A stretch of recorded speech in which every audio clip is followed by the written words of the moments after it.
If you're a sword and shield user, then you probably want to watch this video because I am going to test something really important for the sword and the shield.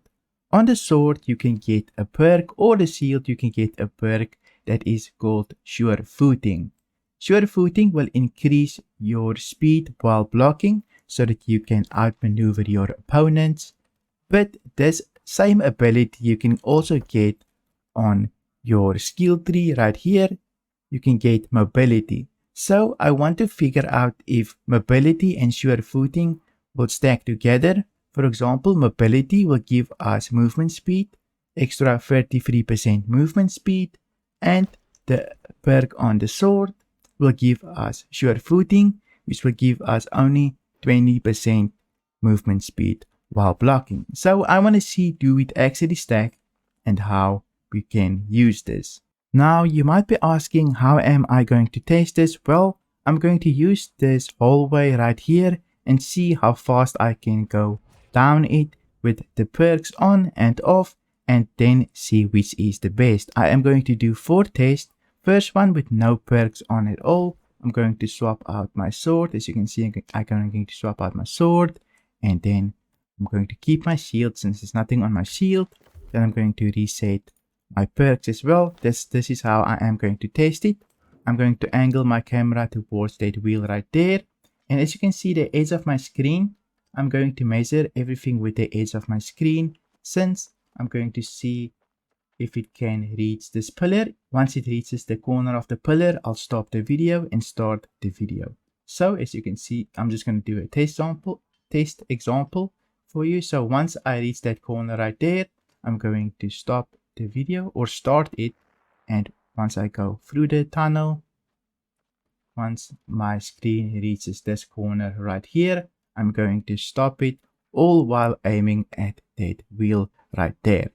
It's the best I can do. It's not the most consistent, but I'm going to do my best so that I can eliminate as much error as possible, but there will always be a little bit of error. So let's dive right into the test. I'm going to pop the 4 videos on the screen so that we can see which one is the best.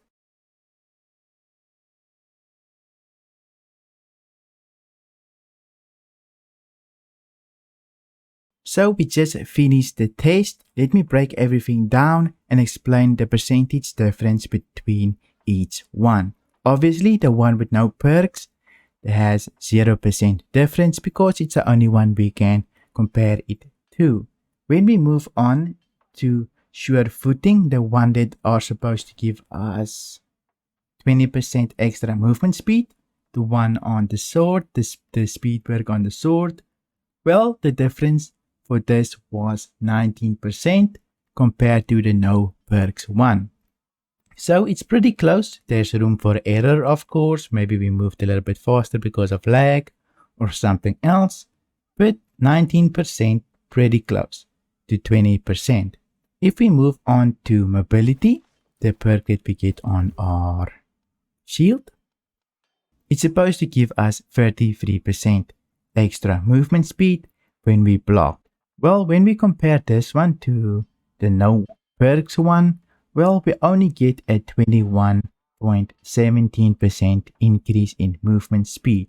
So this is really close to the sword perk as well, sure footing. So mobility and sure footing is really close. Sure footing was 19% and mobility 21%. So they both are really close, so this is pretty concerning to me. But let's continue to them both and see if they add up. So if I both equip the sword and I have this ability slotted as well, then if we compare this one to the no perks one where we did the test, then we get about a 38% increase in movement speed. Now, if we take a look at both sure footing and mobility, one is 19% and the other one is 21%. If we add them together, we will get about 40% thereabout, which is really close to 38%. This will leave us room for a little bit of error, So I believe that both of these perks do stack, even though they are really close, but just because we add them up, they almost reach the value of them that are stacking. So I believe they definitely do stack, at least for the test that I did right here, and for the conditions that I tested.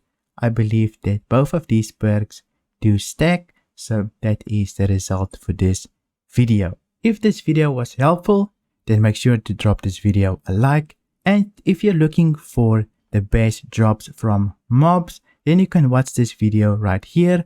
I explained the best legendary strength drops that you can get from bosses and dungeons.